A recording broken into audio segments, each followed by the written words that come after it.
Eth had spent 40 years studying war. She had read about the great conflicts that shaped galactic history. She had written papers about the strategies used by ancient empires. She had taught young about the cost of violence and the value of peace. She thought she understood war as well as anyone could. She was wrong. The assignment came from the Galactic Council on a quiet morning. They wanted someone to audit the Universal Military History Archives. The task was simple enough. Count the records, check for errors, prepare a report about conflict patterns across all known species. It was bureaucratic work, the kind that most historians avoided. But Eth was thorough and patient, and the council trusted her judgment. The archives floated in a vast crystalline station orbiting a dead star. The building was ancient, constructed by a species that no longer existed. Its halls stretched for kilometers in every direction, filled with data crystals that held the military history of 847 spacefaring civilizations. Every battle, every war, every conflict that had ever been properly documented rested in those walls. Eth arrived with 3 assistants and a plan. They would work systematically, species by species, and complete the audit within 6 months. She expected boredom. She expected routine. She expected nothing that would challenge her understanding of the universe. The first month went smoothly. The swarm had fought their expansion wars over 4,000 years, spreading across an entire arm of the galaxy. Their records were extensive but well organized. The Moravian Compact had engaged in territorial adjustments that lasted barely a century. The Or had destroyed themselves in a single catastrophic conflict that ended their civilization entirely. Each species had their story of violence, and each story fit within patterns that Eth recognized. Then she began, reviewing the human records. The first sign of trouble came from her counting algorithms. They kept returning errors. The numbers could not be correct. She adjusted the parameters and ran them again. The same errors appeared. She called in her senior assistant, a young named who had a gift for data analysis. Spent 3 days examining the human entries. When he returned to Eth's office, his antennae were pressed flat against his skull in a gesture of confusion. "The data is accurate," he told her. "There are no errors." That was impossible. According to her algorithms, the human records alone outnumbered the combined military records of every other species in the archives, not by a small margin, by a factor of 12. Eth assumed the humans had inflated their importance. Many young species did this when they first joined galactic civilization. They exaggerated their conflicts, turned minor skirmishes into legendary battles, made themselves seem more significant than they truly were. Humans had only achieved faster-than-light travel 2 centuries ago. They were practically children in galactic terms. Surely they had simply been careless with their record-keeping. She decided to verify manually. She pulled records at random, selecting battles from different periods of human history. She would check their documentation, find the inconsistencies, and note them in her report. The first record she pulled was called the Battle of Kursk. It took place on Earth in a conflict the humans called World War II. The documentation was meticulous, maps showing troop movements, numbers listing soldiers, vehicles, and weapons, casualty reports that made Eth pause and read them twice. Nearly 1 million soldiers had fought in this single battle. Hundreds of thousands had died. The battle had lasted less than 2 months. She pulled another record. The Siege of Carthage, an ancient conflict from thousands of years before humans discovered electricity. A city had been destroyed completely. Its entire population had been killed or enslaved. The ground had been salted so nothing would grow there again. Another record, Thermopylae. A small force of warriors had held a mountain pass against an army that outnumbered them hundreds to 1. They had known they would die. They fought anyway.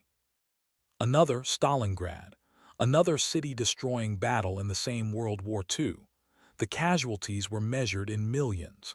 The fighting had lasted for months, street by street, building by building. Another, Gettysburg, a civil war.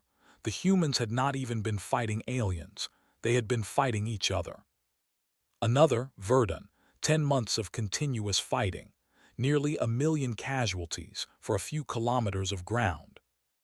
Eth stopped pulling records. She sat in her office and stared at the walls. Her hands were shaking.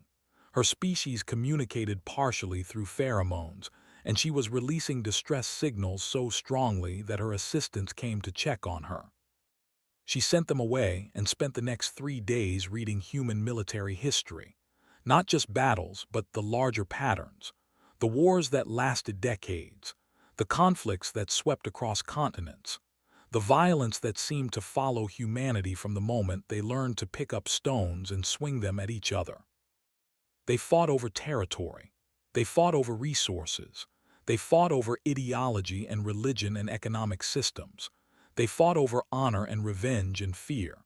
Sometimes they fought for reasons that the archives could barely categorize, reasons that seemed to make no sense at all.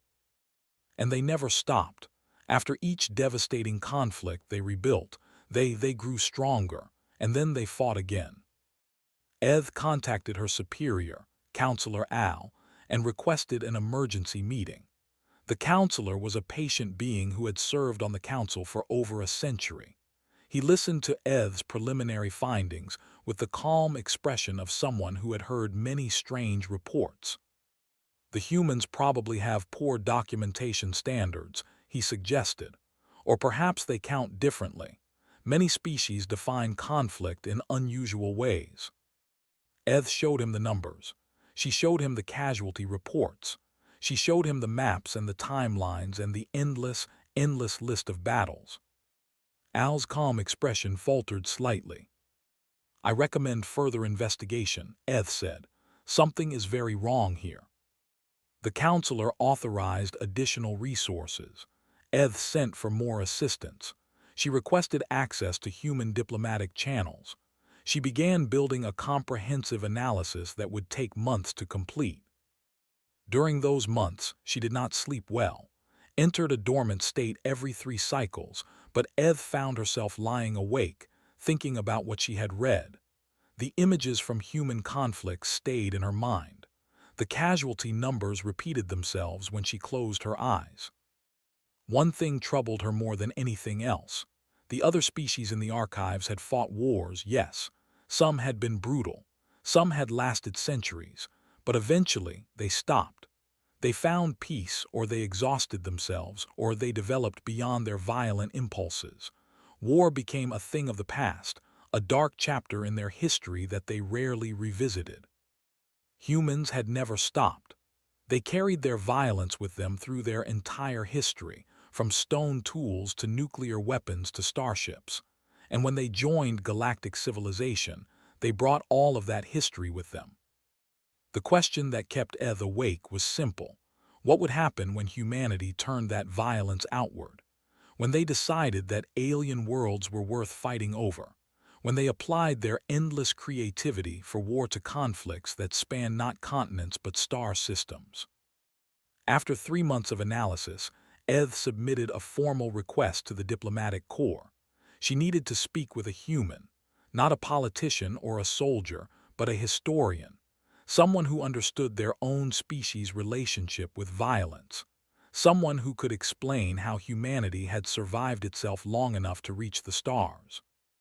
The request was approved. An interview was arranged. Eth packed her research materials and boarded a transport to the diplomatic station called Concordance. As the ship entered faster-than-light travel, she reviewed her questions one more time. She had spent 40 years studying war. She had thought she understood it.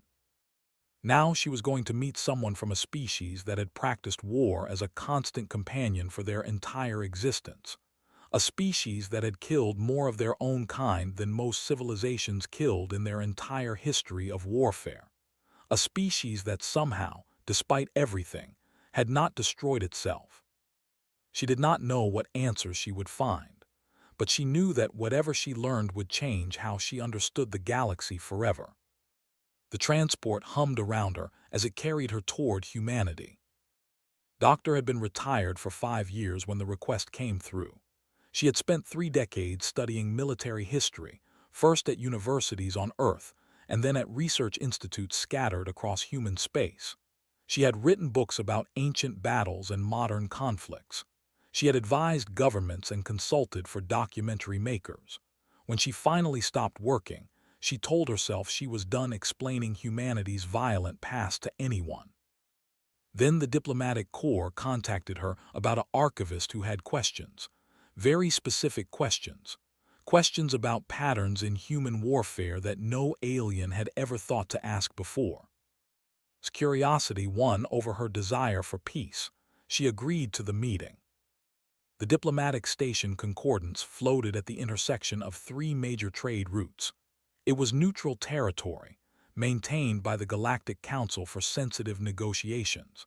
Had visited it twice before, both times for academic conferences.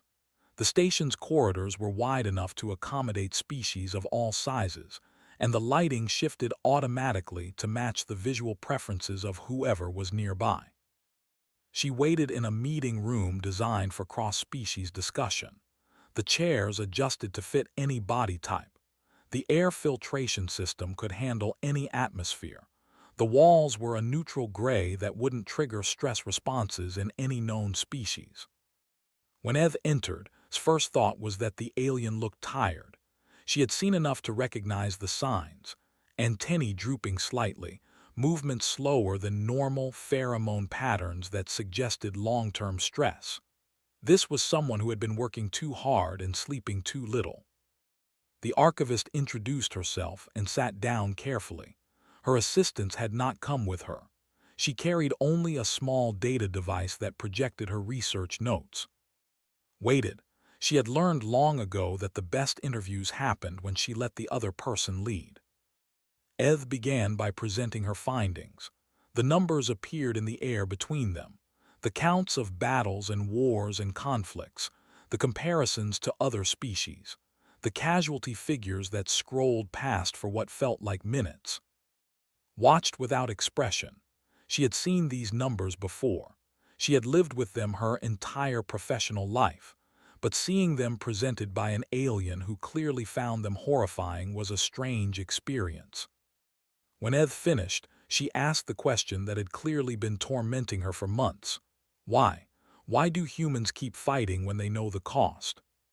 Considered several possible answers. She could have explained evolutionary psychology and tribal competition. She could have discussed resource scarcity and population pressure. She could have given a lecture about game theory and the security dilemma. All of these were true to varying degrees. Instead, she asked a question of her own. How many wars has your species fought? Eth's antennae lifted slightly in surprise. 3, she said. The unification conflict, the resource adjustment, and the border correction. Total duration across all 3 was 47 years. Total casualties were approximately 2 million. Nodded slowly. World War II alone, she said, killed 70 million humans in 6 years, and it was followed by conflicts that killed millions more. Korea, Vietnam, the Middle East, Africa, South America, the list went on and on. She paused, watching Eth process this information. We never stopped, continued. Not after World War II, not after the nuclear age began, not after we reached the stars.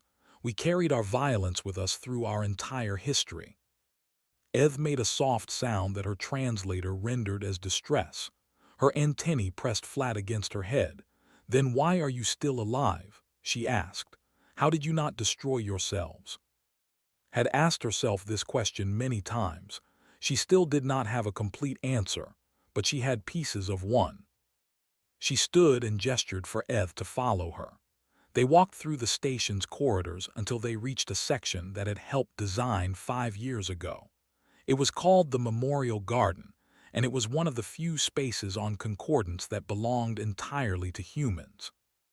The garden was small by Earth standards, perhaps 50 meters across. But within that space, humans from dozens of nations had planted species that carried meaning for their cultures. Olive branches from the Mediterranean symbolizing peace, cherry blossoms from Japan, representing the beauty and fragility of life. Poppies from Europe, grown in memory of soldiers who never came home. Led Eth to a bench beneath a young oak tree and sat down. Every human culture, she explained, has developed rituals for mourning the dead. We build monuments. We tell stories. We create holidays to remember those we lost. We carry the weight of our wars not because we are proud of them, but because we cannot allow ourselves to forget. Eth looked around the garden. Her antennae were moving slowly, sampling the air. "What do you remember?" she asked. "Everything," said. "We remember the victories and the defeats. We remember the heroes and the villains. We remember the civilians who died and the soldiers who came home broken. We remember the mistakes that led to war and the moments of humanity that shone through the darkness." She pointed to a small plaque beneath the olive branches. It listed the names of human diplomats who had died trying to prevent conflicts. 11 names from the past century alone. "We remember," said, "so that we never forget the cost. Every time we consider violence, we are supposed to hear the voices of everyone who came before us, asking if this is truly necessary." "But you keep fighting anyway," Eth said. "The remembering does not stop the wars." Was quiet for a long moment. "No," she admitted, "it does not, because humans are not simple creatures. We are capable of holding two truths in our minds at the same time. We can know that war is terrible and still believe that some things are worth fighting for." She turned to face Eth directly.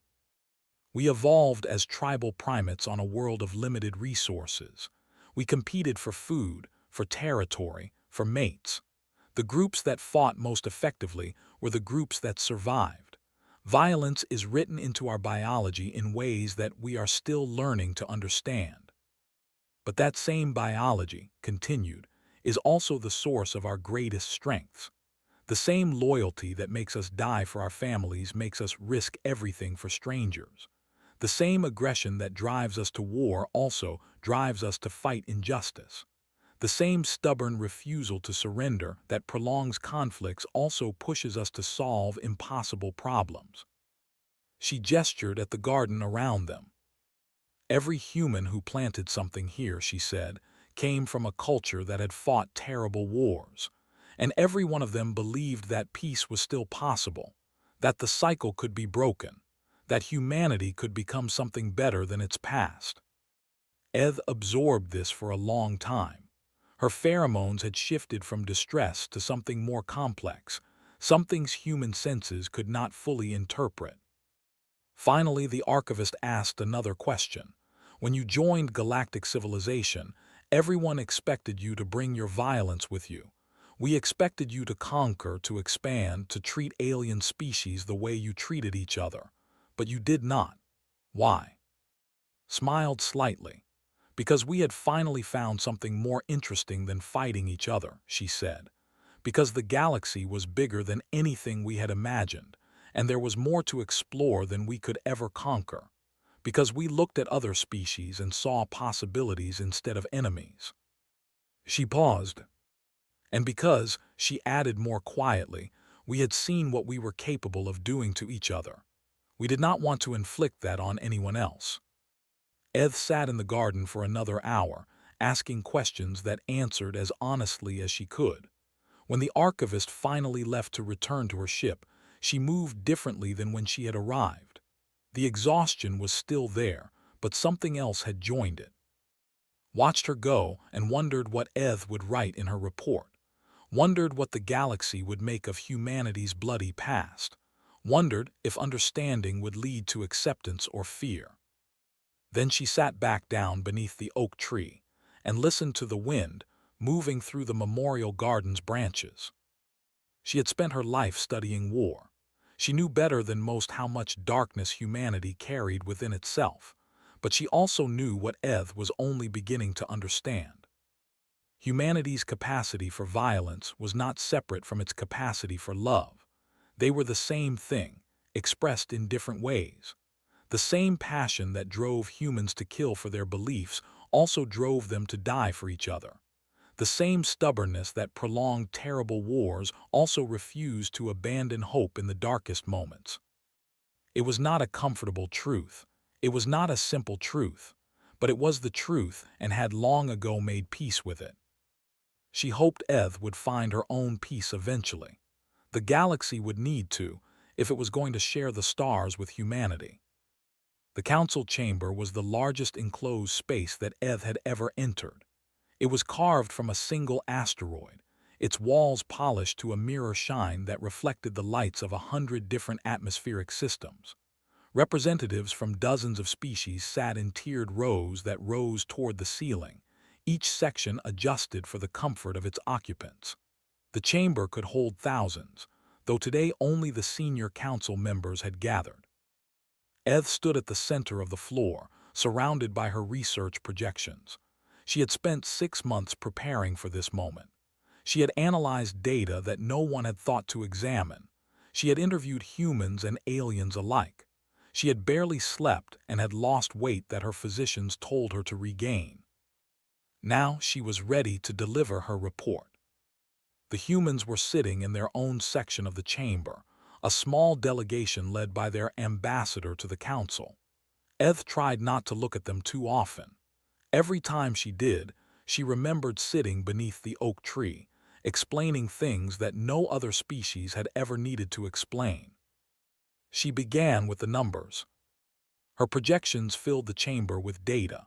15,000 documented human conflicts across their recorded history, more battles than the Swarm's entire 4,000-year expansion, more sieges than the Moravian Compact's century of territorial consolidation, more casualties than the Great Silence that had ended the or civilization entirely. The council members shifted uneasily in their seats. Pheromones and ultrasonic signals and electromagnetic pulses filled the air as different species communicated their distress to each other. Eth continued. She showed them maps of Earth throughout human history, the borders constantly changing as nations rose and fell. She showed them the weapons humans had developed, from stone axes to nuclear bombs to the advanced technology they now carried into space. She showed them the casualty figures from individual conflicts, numbers that would have devastated entire species, but somehow never stopped humanity from recovering and fighting again. When she finished this section, she paused. The chamber was silent except for the hum of atmospheric systems. One of the senior council members, a Moravian representative whose name translated roughly as careful observer, spoke into the silence. The obvious conclusion, he said, is that humanity represents a threat to galactic stability. He turned to address the full chamber. I propose that we classify them as a danger species and implement containment protocols before they turn their violence against us. Several other species signaled their agreement. Eth watched the human delegation. Their faces were carefully neutral, but she had learned enough about human body language to recognize tension in the way they held themselves. She raised her speaking appendage and asked for permission to continue. The council granted it. Before we discuss classification, Eth said, I must present additional findings that complicate the obvious conclusion. She adjusted her projections. New data filled the chamber. In the 2 centuries since humans achieved faster-than-light travel, she said, they have fought exactly 0 wars against other species. 0. The chamber stirred. This was not what anyone had expected. Eth continued. Furthermore, humans have served disproportionately as mediators and peacekeepers in conflicts. Human delegations have resolved 17 disputes through negotiation. Human emergency response teams are statistically the first to arrive at disaster zones, regardless of which species is affected. Human soldiers have died defending non-human colonies from pirate attacks and resource raiders. She displayed the specific incidents. A human medical team that had worked for 3 weeks straight to contain a plague on a world. A human negotiation team that had prevented a war between 2 species that had been enemies for centuries. Human soldiers who had held a defensive line for 6 days, while civilians evacuated from a Moravian colony under attack. The Moravian representative who had suggested containment was now silent. His species valued careful observation, and the data contradicted his initial conclusion. Eth addressed the chamber directly. "The question we must answer," she said, "is not whether humanity is capable of extreme violence. The evidence is clear that they are.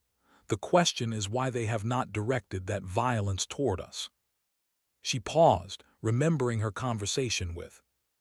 "I have spent months trying to understand this species," she said. "I have studied their history and spoken with their scholars. What I have learned is difficult to accept, but I believe it is true." The chamber waited. "Humans understand war," Eth said, "in a way that no other species in this chamber does. They have experienced it from every possible angle. They have been conquerors and conquered. They have been liberators and oppressors.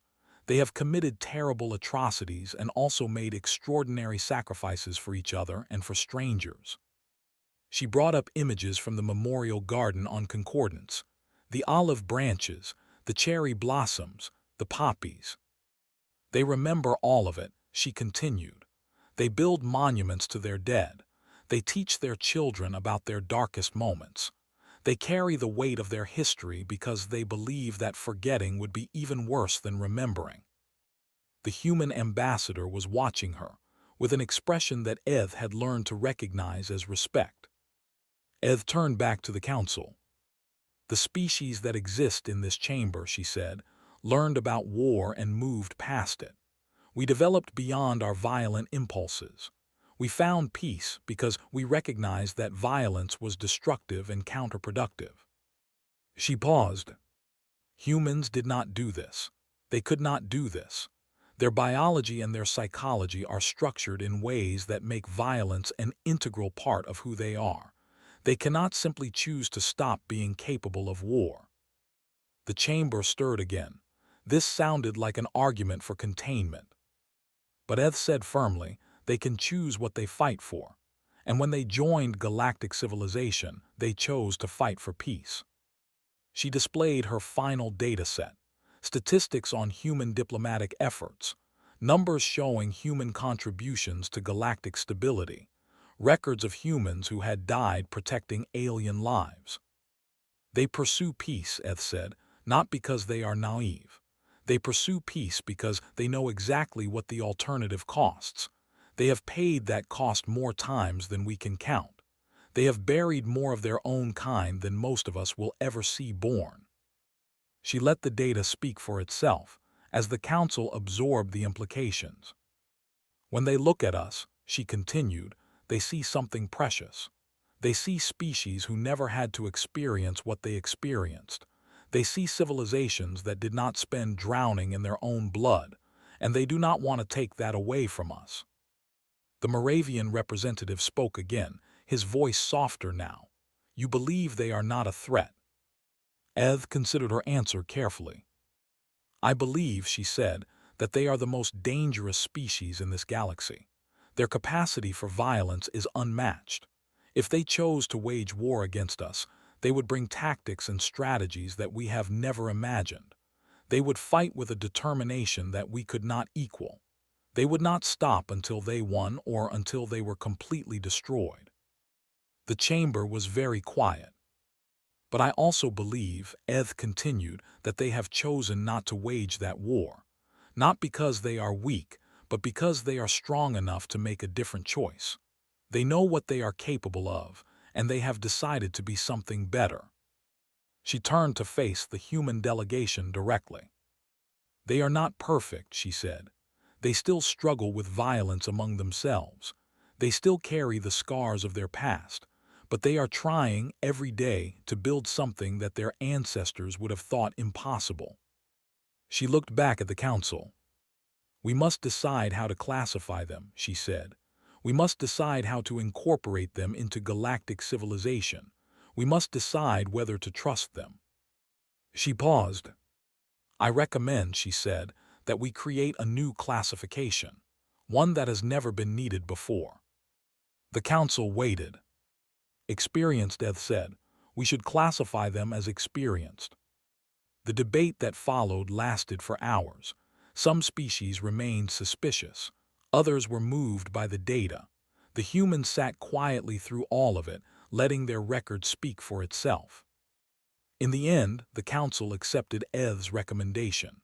Humanity was classified as experienced, a category that acknowledged both their capacity for violence and their choice to pursue peace. The archives were updated.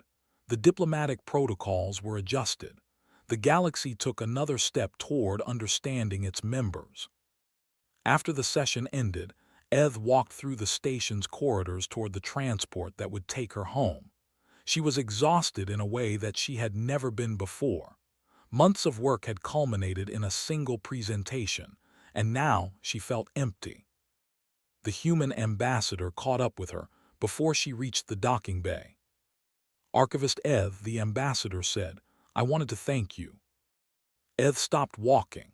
The ambassador was a tall human with gray hair and kind eyes.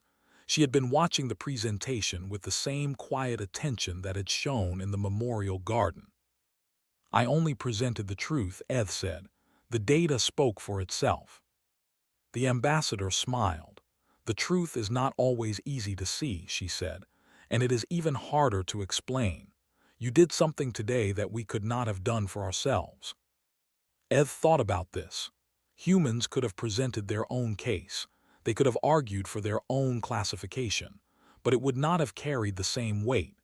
An outsider's perspective, especially one that began with fear and ended with understanding, meant something that self-advocacy could not. I hope I was fair, Eth said. The ambassador nodded. You were more than fair. You saw us clearly and you helped others see us too. That is a gift we will not forget. She extended her hand in the human gesture of respect. Eth had learned about this custom. She reached out and allowed the ambassador to grasp her appendage briefly. Safe travels, archivist, the ambassador said, and thank you again. Eth boarded her transport and settled into her acceleration couch. As the ship pulled away from the station, she looked back at the chamber where she had delivered her report. Somewhere on a human colony world, she knew, a veteran was planting a tree, adding one more monument to the endless chain of remembrance that stretched back to the first human who had buried a fallen companion and wept, keeping the memory alive so that future generations would understand the cost. Eth added a final annotation to her archives entry before submitting it. Further study recommended, she wrote. These beings have much to teach us, if we have the courage to learn. The transport entered faster-than-light travel, carrying her home. Behind her, the galaxy continued turning. Humans continued living among the stars, carrying their history with them. They were violent, they were dangerous, they were of war. And they had chosen, despite everything, to be something better. Eth closed her eyes and slept peacefully for the first time in months.